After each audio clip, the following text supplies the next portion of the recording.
Welcome to Athar's Garage. In this video, I'll be working on the GL Racing GTR, step 7 or page 11 in the manual. I'm actually going to separate page 11 into two steps. The first step is going to be the assembly of the rear pod, and then I'm going to combine page 11 and 12 into step 8 because it has to do with the ball diff and installing it onto the rear pod.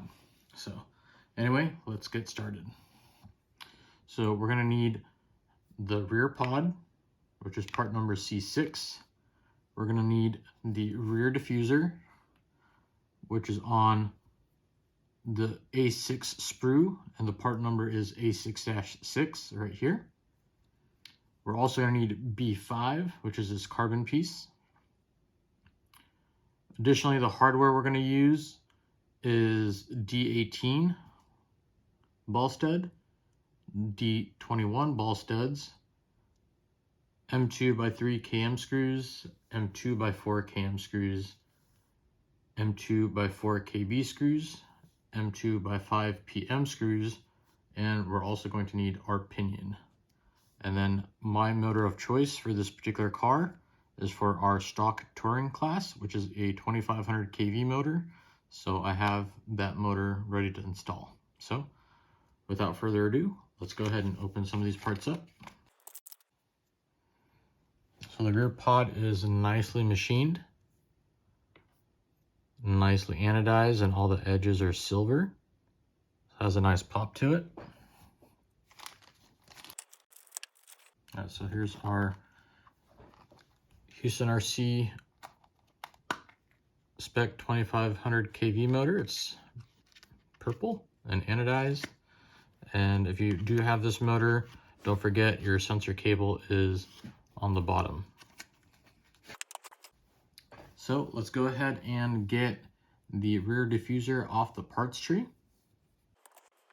and then trim if we need to.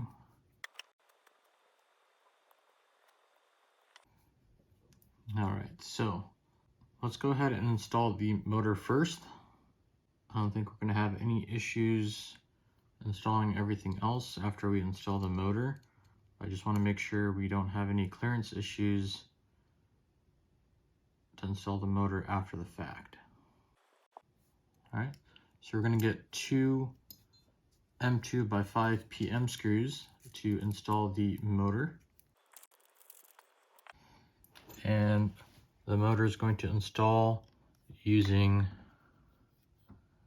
these two holes here and here. Some motors may only require one screw, others may require two.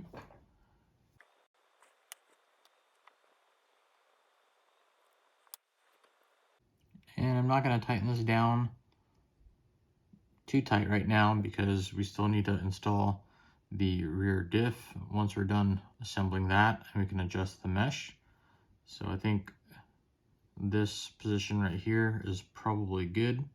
So for our stock class, we're going to be using a 13-tooth pinion. So let me go ahead and grab that and install it. It's nice that they include a bunch of different size pinions. That way you can tune depending on what class you're in. Simple pinions, they just push on. So I'm just gonna have that as a placeholder for now until we install the diff, and then if we need to adjust how much we need to push it on, we can do that later. All right, let's go ahead and install our rear diffuser since we have it ready. We're gonna need two M2x4 KB screws, so let's grab those. All right, so the rear diffuser is going to install like so.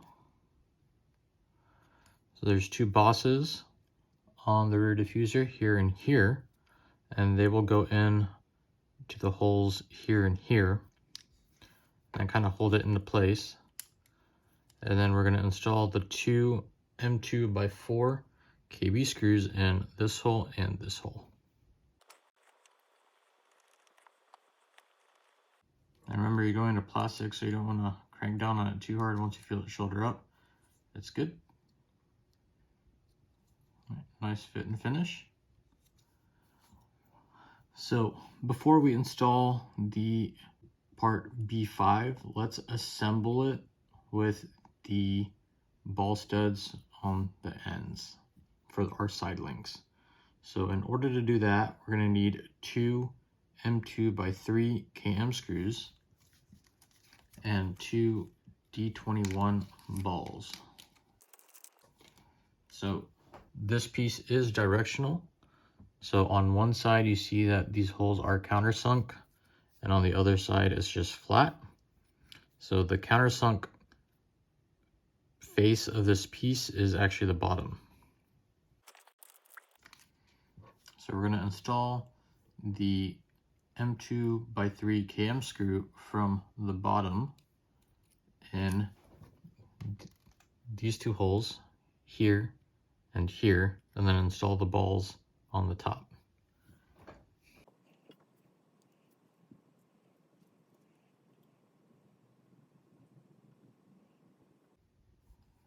And you're going to need to use another 1.5 driver in order to hold back up on that ball.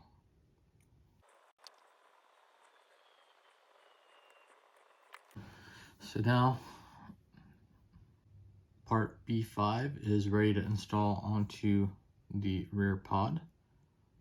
Looks like we're going to need 6 M2x4 KM screws, and those 6 M2x4 KM screws are going to install in these 6 holes.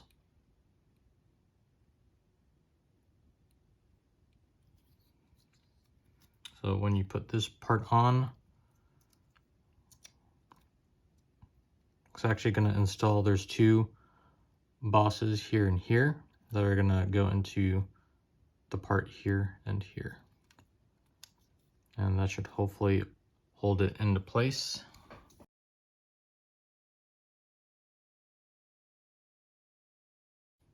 The rear diffuser wasn't sitting quite flush with part B5, so I took the screws out, loosened some of these screws, and now I'm going to reinstall the screws for the rear diffuser.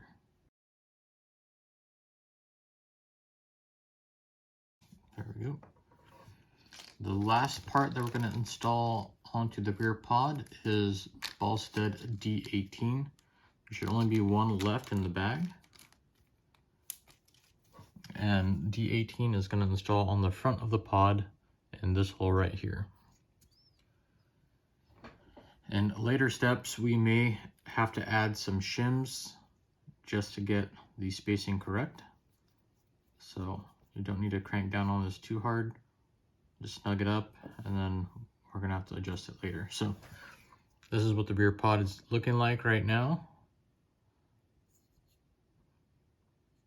So everything's nice and flush on the bottom, nothing's sticking out.